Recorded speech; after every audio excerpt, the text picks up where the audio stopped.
உயர்ந்த ஆட்சி, பெண்களுக்கு எதிரான குற்றம் ரொம்ப ரொம்ப உயர்ந்த ஆட்சி. இதெல்லாம் கேட்டுட்டு சட்டமன்றத்தை திரும்பி பார்த்தா பட்ஜெட் தாக்கல் பண்றாங்க.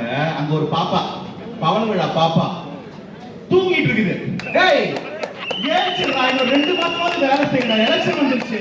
இவங்களுக்கு விளக்கம் சொல்லியே நம்ம ஓஞ்சிருவோம். அது என்ன கொள்கை தலைவர்கள், இவங்களுக்கு நம்ம கிளாஸ் எடுக்கணும். எங்க 5வது படிக்கிற குழந்தை இருக்காண்டா, அவங்க கிட்ட கேட்டு கத்துங்கடா. அது என்ன அரசியல் நெறியாளர் தலைவர்கள், அது என்ன அரசியல் எதிரி, கொள்கை எதிரி. இப்ப கடைசியா அவங்க கேட்டிருக்கிற கேள்வி என்ன தெரியுமா? என்ன நீங்க விசில் இப்படி அடிக்கிறீங்க? பெரும் பிரச்சனை என்ன தெரியுமா அவங்களுக்கு? கஞ்சா. அதான் பிரச்சனையா? அதெல்லாம் இங்க கட்டி வச்சுனே இல்லை. அப்ப எங்க வருது? அது சும்மா ஸ்டான்லி ஹாஸ்பிட்டல்ல எங்க அண்ணன் பக்கத்துல தெரியாத ட்ரக்ஸ் எல்லாம் விதவிதமா உள்ள வருது. அதெல்லாம் பிரச்சனை இல்லை. அப்ப எதுதான்டா பிரச்சனை? இந்த பசங்க எவனாவது விசில் எடுத்துன்னு சேப்பாக்ஸ் எடுத்துக்குள்ள போயிடாம பாத்துக்கணும். போலீஸ் கூட வீடியோ பண்றாங்கன்னா அப்படி 2 பேர் கஞ்சா அடிச்சுட்டு போறான், விடு விடு. இப்படி 2 பேர் ட்ரக்ஸ் எடுத்துட்டு போறான், அவன் திமுக காரனாவே இருக்கிறான். கண்டிக்காத விடு விடு. நம்ம பையனோட விசில் எடுத்துட்டு போயிட்டா போதுமே, ஓடிமே பிடிக்காது. நம்ம அண்ணா இருக்காரு பாருங்க, சேட்டை பிடிச்சவர். விசில அடிச்சு அனுப்புங்களா இல்ல, செவுல் மேல அடிச்சு அனுப்புங்க அப்படின்னாரு. அத நம்ம இன்னும் ஆரம்பிக்கல. அது ஆரம்பிச்சது யார் தெரியுங்களா? மாற்றுத்திறனாளிகள். அவங்க ஒரு போராட்டம் பண்றாங்க. அவங்க செவி கேட்காதவர்கள், பார்வை தெரியாதவர்கள் எல்லாம் போராட்டம். நம்ம மாநிலத்துல எல்லாரும் போராட்டம், அவங்க உட்பட. அவங்க குண்டு கட்டா போலீஸ் தூக்கிட்டு போகுது.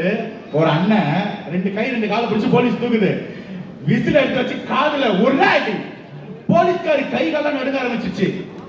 என்னடா கேட்டா, இத்தனை வருஷமா நாங்க எப்படி எங்க எதிர்ப்பை கொடுக்க சொல்றதுன்னு தெரியல. இத்தனை வருஷமா நாங்க என்ன பண்ணா நீங்க திரும்பி பாப்பீங்க தெரியல.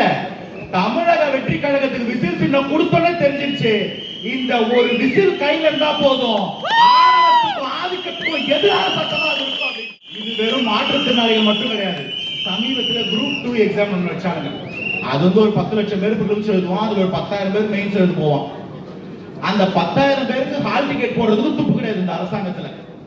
எக்ஸாம் சென்டருக்கு போவாங்க பசங்க, போனா அவங்க பேர் அங்க இருக்காது, ஆனா அவங்க ஹால் டிக்கெட்ல அந்த சென்டர் பேர் தான் இருக்கும். நானே அதெல்லாம் அனுபவிச்சோம் தான்.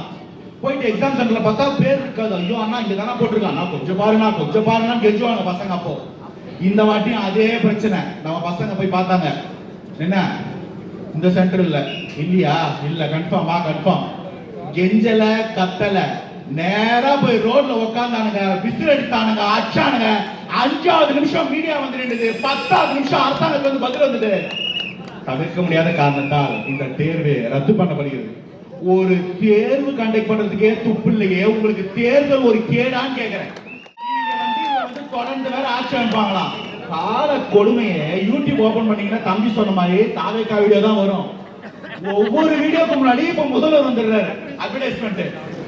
யார் வீட்டு காசு எப்படா இவ்வளவு விளம்பரம் பண்றீங்க? அண்ணன்னா அது உதயண்ணா தான்.